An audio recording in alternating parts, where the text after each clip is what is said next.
Assalamualaikum warahmatullahi wabarakatuh. Perkenalkan, saya perwakilan dari kelompok 2 kelas 11-5.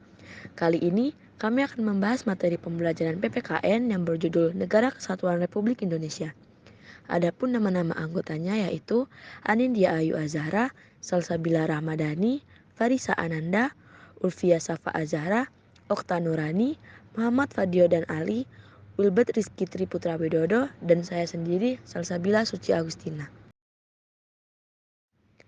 Negara Kesatuan Republik Indonesia atau yang disingkat dengan NKRI merupakan negara kepulauan yang mempesona. Terdiri dari lebih dari 17.000 pulau dengan keanekaragaman alam dan budaya yang luar biasa. Keragaman wilayah inilah menyebabkan adanya sengketa batas wilayah antara negara yang bersangkutan. Pada materi kali ini ada beberapa subbab pembahasan yaitu unit pertama, sengketa batas wilayah Blok Ambalat, unit kedua, cara penyelesaian sengketa internasional, dan unit ketiga, penyelesaian sengketa Blok Ambalat. Unit 1, sengketa batas wilayah Blok Ambalat. Adapun peraturan yang melatar belakangi Blok Ambalat. Yang pertama, Peraturan Menteri Dalam Negeri Nomor 76 Tahun 2012 berisi tentang wilayah negara serupa dengan regulasi UUD 1945. Yang kedua, ada Pasal 1 Angka 1 UUD Nomor 43 Tahun 2008 berisi wilayah NKRI adalah unsur negara yang merupakan satu kesatuan wilayah daratan, perairan pedalaman, kepulauan dan teritorial, beserta dasar laut dan tanah di bawahnya, serta udara di atasnya termasuk seluruh sumber kekayaan yang terkandung di dalamnya. Yang ketiga, ada Pasal 2 Ayat 1 Permendagri Nomor 76 Tahun 2012. Hal itu karena menyangkut pertahanan dan keamanan suatu negara, sosial, ekonomi, dan budaya, sehingga untuk menciptakan tertib administrasi pemerintahan, perlu memberikan kejelasan hukum terhadap batas wilayah suatu daerah. Berikut adalah wilayah perbatasan NKRI. Yang pertama, batas laut teritorial, ditarik dari garis dasar pantai terendah pada saat laut sedang surut sebesar 12 mil. Yang kedua, batas landas kontinen, sejauh 200 mil laut atau berhimpit dengan batas zona ekonomi eksklusif. Yang ketiga, zona ekonomi eksklusif, zona yang luasnya 200 mil laut dari garis dasar pantai. Note, memiliki sekitar 17.500 pulau dengan 2/3-nya adalah lautan. Sengketa batas wilayah seringkali terjadi di Indonesia. Nah, sekarang kita akan mempelajari mengenai kronologi bagaimana sengketa Blok Ambalat antar Indonesia dan Malaysia itu terjadi. Pertama, pada tanggal 27 Oktober 1969, terjadilah perjanjian tapal batas landas kontinen yang menentukan batas wilayah antar negara. Kemudian, pada 7 November 1969, Indonesia akhirnya menyetujuinya. Keadaan semulanya berjalan dengan baik, hingga pada 1979, Malaysia secara sepihak memasukkan Ambalat ke dalam wilayah mereka dan melanggar batas zona ekonomi eksklusif. Pelanggaran ini membuat Indonesia melayangkan protes pada tahun 1980. Pada 1982, UNICLOS pernah menyatakan bahwa Malaysia sudah sering kali melakukan pelanggaran terhadap batas wilayah. Sampai akhirnya, pada 7 Januari 2009, kapal Malaysia KD Sri Melaka melakukan penyerangan dan penembakan terhadap kapal Indonesia di Ambalat. Kemudian, pada 16 Februari 2005, Malaysia mengumumkan blok ND6 dan ND7 adalah wilayah mereka, walau itu termasuk Ambalat bagian timur. Puncak konflik ini berakhir pada tahun 2009, di mana Presiden Susilo Bambang Yudhoyono dan Perdana Menteri Malaysia mengambil solusi politik. Dari sinilah didapatkan hasil bahwasanya berdasarkan aturan UNICLOS 1982, Ambalat akhirnya diakui sebagai wilayah Indonesia. Dari penjelasan tersebut menimbulkan pertanyaan, mengapa konflik Blok Ambalat bisa dimenangkan oleh Indonesia? Malaysia mengklaim Ambalat dengan menerapkan sistem prosedur penarikan garis pangkal kepulauan dari Pulau Sipadan dan Ligitan yang telah mereka rebut pada 2002 silam.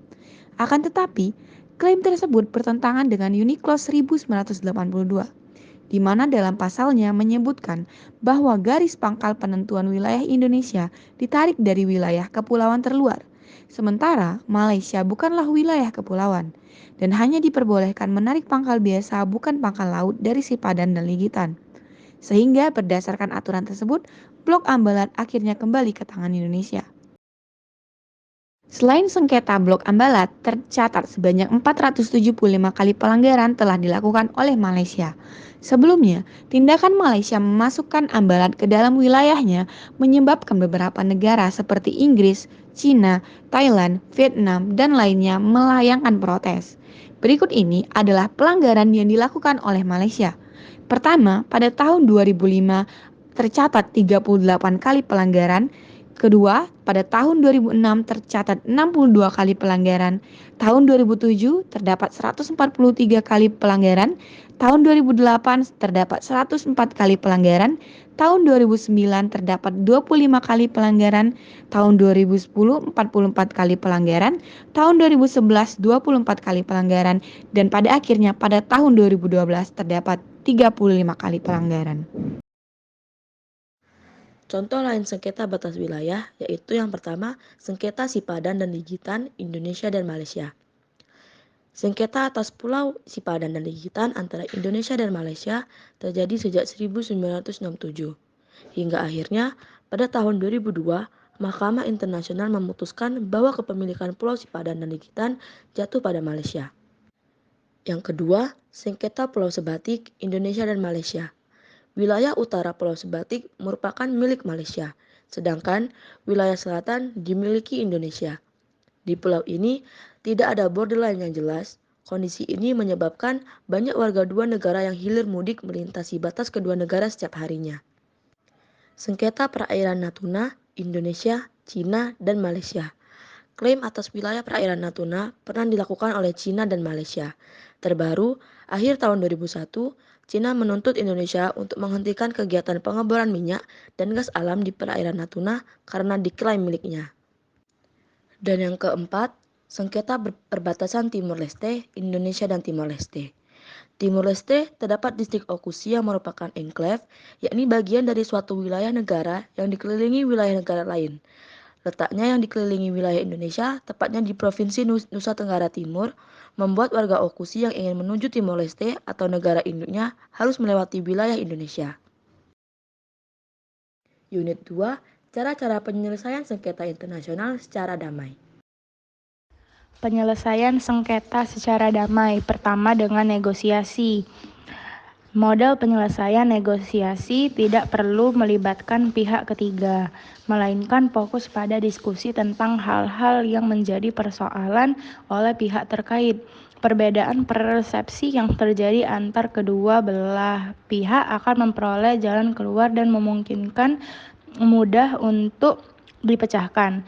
Namun demikian, jika salah satu pihak menolak, cara negosiasi ini akan mengalami jalan buntu. Kedua, melalui media dan jasa-jasa baik. Media tidak jauh beda dengan negosiasi, hanya saja yang membedakannya pada pelibatan pihak ketiga yang bertindak sebagai perantara untuk mencapai kesepakatan. Komunikasi bagi pihak ketiga itu disebut sebagai good of faith. Pihak ketiga ini berfungsi sebagai pencari solusi dari sebuah masalah. Yang ketiga, melalui konsiliasi. Istilah konsiliasi memiliki dua arti. Pertama, suatu metode dalam proses penyelesaian sengketa yang diselesaikan secara damai, dibantu melalui perantara negara lain atau badan penyelidikan dan komite tertentu yang dinilai tidak berpihak kepada salah satu yang bersengketa.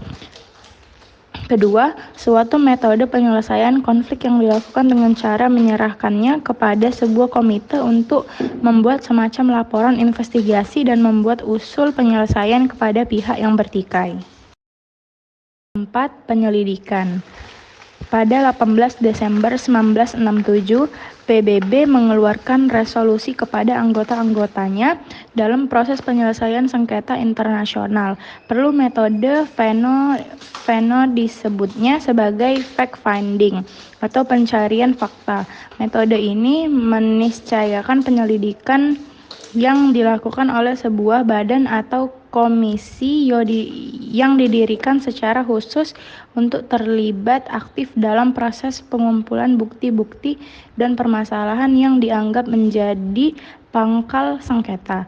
Kemudian komisi itu mengungkapnya sebagai sebuah fakta disertai cara penyelesaiannya. Yang terakhir ada penyelesaian oleh PBB. Dalam pasal 1 Piagam PBB yang diantara tujuannya adalah memelihara perdamaian keamanan internasional, erat hubungannya dengan upaya penyelesaian sengketa antara negara secara damai. PBB memiliki lembaga internasional Court of Justice atau ICJ yang memberikan peran penting dalam proses penyelesaian sengketa negara melalui Dewan Keamanan atau DK. Berdasarkan keterangan bab 6 diberi kewenangan untuk melakukan upaya-upaya terkait penyelesaian sengketa. Hukum Laut PBB 1982 (UNCLOS) merupakan singkatan dari United Nations Convention on the Sea, suatu lembaga di bawah naungan PBB. Sejak tahun 1982, Indonesia telah meratifikasi konvensi ini melalui UU Nomor 17 Tahun 1985. Sejak saat itu, semua negara termasuk Indonesia yang menjadi bagian atau anggota PBB wajib menaati aturan yang terkandung dalam UNCLOS 1982 terkait aturan hukum laut. UNCLOS, jika dilihat dari akar sejarahnya, adalah hasil dari konferensi-konferensi PBB mengenai hukum laut yang berlangsung sejak tahun 1973 hingga 1982. Sampai saat ini, lebih dari 150 negara telah menyatakan bergabung dengan UNCLOS, termasuk Uni Eropa. Konvensi itu memiliki peran penting bagi Indonesia sebagai negara kepulauan karena Indonesia yang dikenal sebagai negara kepulauan memperoleh pengakuan dunia internasional setelah diperjuangkan melalui forum UNCLOS selama 25 tahun. Negara kepulauan menurut UNCLOS 1982 adalah suatu negara yang seluruhnya terdiri dari satu atau lebih gugusan kepulauan dan dapat mencakup pulau-pulau lain. Dalam pemahaman ini, negara kepulauan dapat menarik garis dasar atau pangkal lurus kepulauan yang menghubungkan titik terluar pulau-pulau dan karang kering di luar kepulauan itu. Pengakuan internasional terhadap Indonesia sebagai negara kepulauan itu kemudian diwujudkan dalam Deklarasi Juanda 13 Desember 1957. Kepulauan Indonesia telah menjadi satu kesatuan politik, pertahanan sosial budaya, dan ekonomi. Unit 3. Penyelesaian sengketa batas wilayah Blok Ambalat. Langkah-langkah penyelesaian sengketa. Pertama, perundingan bilateral. Langkah ini memberi kesempatan kepada masing-masing negara untuk menyampaikan argumentasinya terhadap wilayah yang dipersengketakan. Kedua, menetapkan wilayah sengketa sebagai status quo. Pada tahap ini, Blok Ambalat dimungkinkan sebagai tempat untuk melakukan eksplorasi, sehingga timbul rasa saling percaya kedua belah pihak, atau confidence building measures. 3. Memanfaatkan ASEAN melalui High Council sebagaimana disebutkan dalam Treaty of Armoury and Cooperation yang pernah digagas dalam Deklarasi Bali 1970. Namun demikian, kemungkinan besar Malaysia tidak akan menempuh langkah ini, sebab klaimnya terhadap Blok Ambalat menuai protes dari negara-negara lain seperti Singapura, Thailand, dan Filipina. Keempat, Mahkamah Internasional. Jika langkah ketiga masih gagal, jalan terakhir dari penyelesaian sengketa ini adalah dengan membawanya ke Mahkamah Internasional atau MI. Indonesia mungkin saja trauma karena pernah kalah hingga menyebabkan lepasnya Pulau Sipadan dan Ligian. Namun, dalam kasus Blok Ambalat dan juga wilayah-wilayah lain, jika memang Indonesia mampu menunjukkan bukti-bukti yuridis serta fakta lain yang valid atau kuat, tentu tidaklah mustahil Indonesia akan memenangkannya. Selanjutnya, sistem keamanan dan pertahanan di laut. Pertama, diaturnya pembentukan Badan Keamanan Laut atau Bakamla sesuai dengan UUD nomor 32 tahun 2014.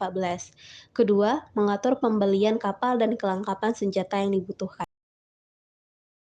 Sistem keamanan dan pertahanan di laut. Upaya menjaga keamanan di laut merupakan satu kesatuan dalam menjaga kedaulatan NKRI. Pasal 58 Undang-Undang Nomor 32 Tahun 2014 menyebutkan bahwa untuk mengelola kedaulatan negara, pertahankan keutuhan wilayah negara, Kesatuan Republik Indonesia, dan melindungi segenap bangsa dan seluruh tumpah darah Indonesia dari ancaman dan gangguan terhadap keutuhan bangsa dan negara di wilayah laut, dibentuk sistem pertahanan laut. Sistem pertahanan laut sebagaimana dimaksud pada ayat 1 diselenggarakan oleh kementerian yang menyelenggarakan urusan pemerintahan di bidang pertahanan dan Tentara Nasional Indonesia. Sistem pertahanan laut sebagaimana dimaksud pada ayat 2 dilaksanakan sesuai dengan ketentuan peraturan perundang-undangan. Yang keempat, pasal 61 menyebutkan Badan Keamanan Laut mempunyai tugas melakukan patroli keamanan dan keselamatan di wilayah perairan Indonesia dan wilayah yurisdiksi Indonesia. Jadi kesimpulannya, sengketa batas wilayah di Indonesia memang sering kali terjadi. Tentunya hal ini disebabkan oleh beberapa faktor, diantaranya kandungan SDA yang melimpah, perjanjian Traktat London, perbedaan agama dan etnis, kurangnya pengawasan, dan ketidakjelasan perjanjian. FYI, Traktat London berasal dari Inggris dan Belanda tahun 1824. Menentukan batas wilayah Indonesia, membagi pengaruh kolonial Inggris dan Belanda di Asia Tenggara, mempengaruhi konsolidasi kekuasaan Belanda di Hindia Belanda. Dampak dari traktat ini terus dirasakan hingga saat ini, seringkali menjadi rujukan dalam penyelesaian sengketa batas wilayah yang ada. Sekian, terima kasih. Wassalamualaikum warahmatullahi wabarakatuh.